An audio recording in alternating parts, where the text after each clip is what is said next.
My name is Stanley Middick. I'm resident of Morrison for many years. My name is Kelly Vector. I've lived in this community for my whole life. So the hospital has been an integral part of my life and my community. I grew up about a couple of blocks away from here, and we would come and play on the hospital hill and would come inside to get water or popsicles, things like that. That it was, it's just part of my growing up. Mary Black, and I am a business owner here in Morrison. I can't explain it. I just absolutely love this hospital. I love it, I love it. I just love it. One of my favorite things that I do at Superwash is the same thing that I did here at Morrison Hospital 43 years ago, and that's answering the phone and talking to our customers. I love it, I just love it.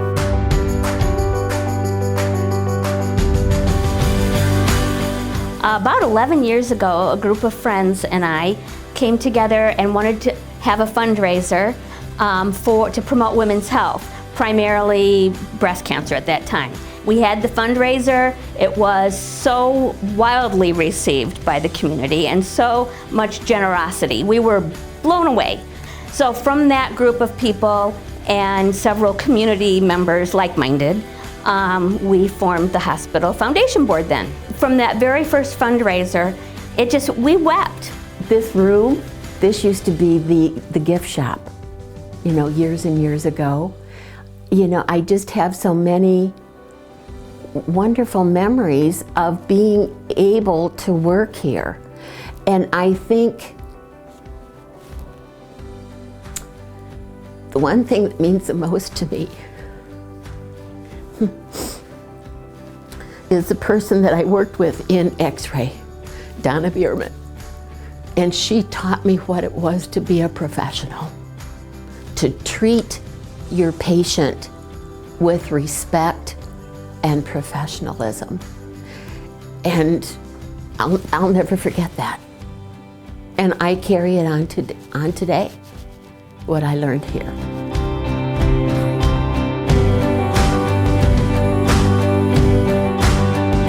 We had 10, 12 people in the hallways because we didn't have enough rooms for them.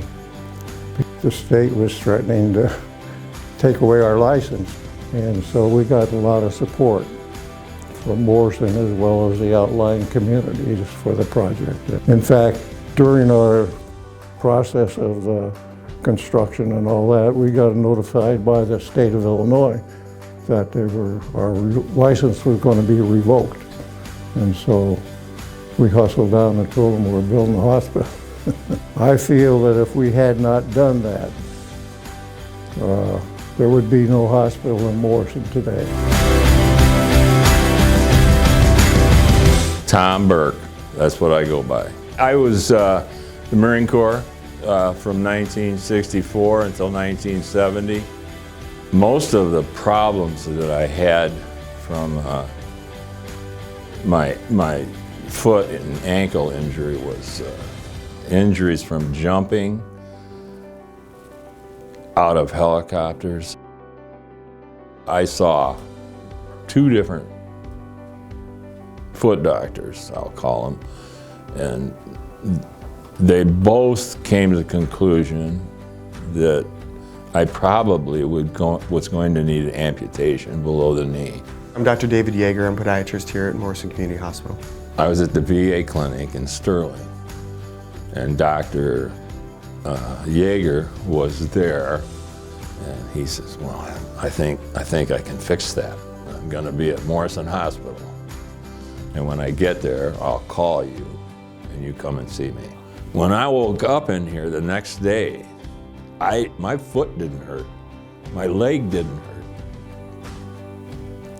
I got this foot that I can walk on, and it's straight, and it doesn't hurt.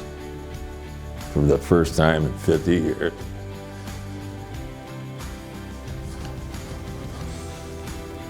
And I'm really happy about that. I'm looking forward to going to Leech Lake and going swimming and fishing and and now he's walking.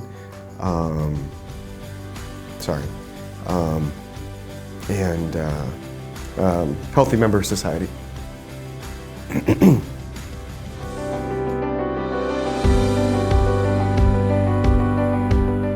I'm Pam Pfister, and I'm the CEO here at Morrison Community Hospital. I actually have lived in this community for 35 years. You know, we quickly identified absolutely the new ER, absolutely needed to move the lab because they definitely need additional square footage. But then we started to process different ideas and bounce off of each other.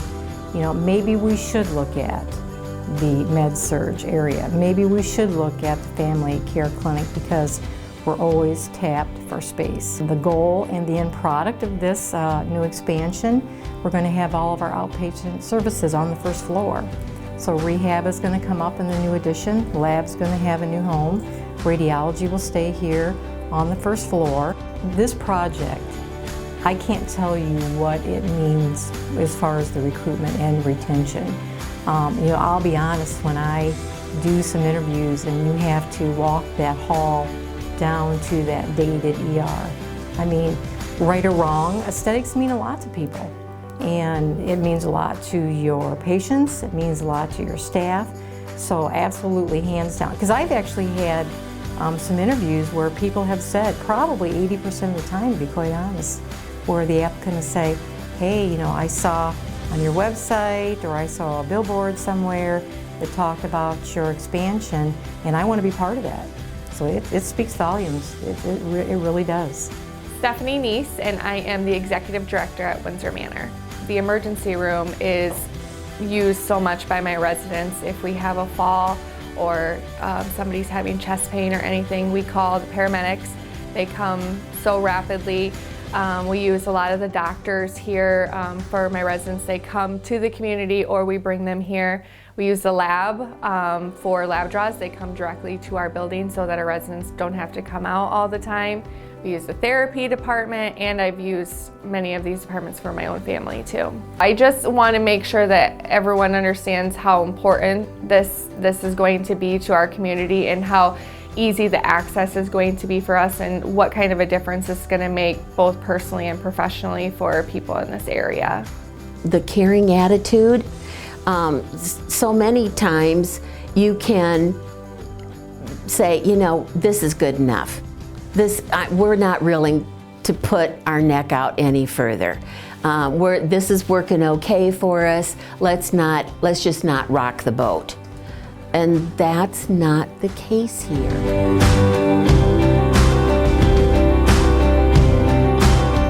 My name is Rich Chris, and I have the privilege of being on the foundation board for this hospital. 12 years ago when I came to Emmanuel, I had actually been a full-time paramedic and had done that for about 25 years. This is a really great way to help our community, and in this day and age where hospitals the local rural hospitals are dying out, sometimes due to mismanagement or just financial concerns, Morrison Hospital was still thriving. And this expansion that they're doing now is a wonderful addition. It just about completes, you know, the required hospital services today. The facilities will rival anything of any larger hospital, just on a smaller scale. The plans for the emergency room are all private glass enclosed rooms, trauma care with state-of-the-art equipment, immediate fast track to an operating room right next door, a canopy to drive the ambulance under. It's just amazing. It literally is a miniature version of a large-scale medical center that you could even see in Chicago or Iowa City. Patients will seek out physicians and providers that will give them what they need. And if we could do that locally without them traveling excessive miles, it's a win-win for everybody. When I spoke to Pam regarding the expansion that's going to occur, I was excited and I always kid in the operating room that we'll make this the little Mayo because there's no reason why not to. We got the mojo. This is awesome, you know, what our accomplishments have been and then what it brings here for the future.